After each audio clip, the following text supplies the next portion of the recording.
after a disappointing jobs report. Look at this, the Dow down 184 points and potentially moving lower, all three major indices in the red, likely after this February jobs report that came out this morning, a disappointing jobs report. It is weighing on the markets. The U.S. economy added a weak 20,000 non-farm payrolls in February, so says the Bureau of Labor Statistics, the BLS. Jared Blikre is in our newsroom right now with all the numbers. Hey, Jared, what other numbers besides that big 20,000 headline stick out to you? Everything else was pretty good. The unemployment rate ticked down to 3.8% from 4% the prior month, and also the labor force participation rate stayed steady at 63.2%. But we got some really good numbers, the best in this 10-year expansion here in terms of wage growth. It was up 0.4% for the month, and over the last year, it's up 3.4%.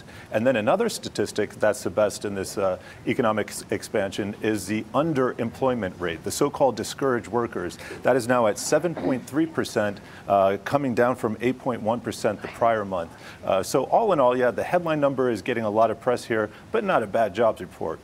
Yeah, Jared, as you say, that big 20,000 number is getting a lot of the attention. Do you think that's unmerited? We saw already that Kudlow came out and said, no, this is a good report, but is that just spin? Well, first of all, it's a very volatile number. It's going to be revised over the next 2 months. Right. And for that matter, the previous 2 months were revised to add an additional 12,000 jobs. So we'll have to see what happens next month.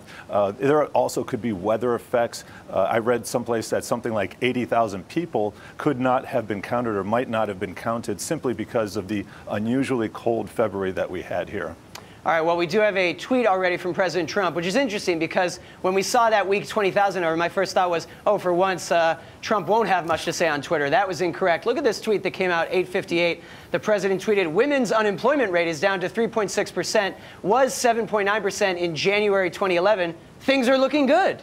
And of course, he also tweeted something that was said on Fox about the report being better than other people are framing it. What do you make of that, Jared?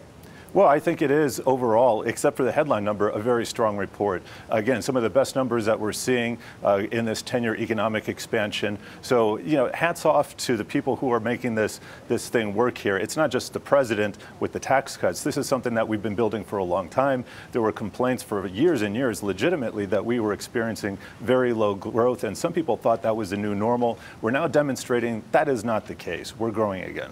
All right, good stuff. Thank you so much, Jared.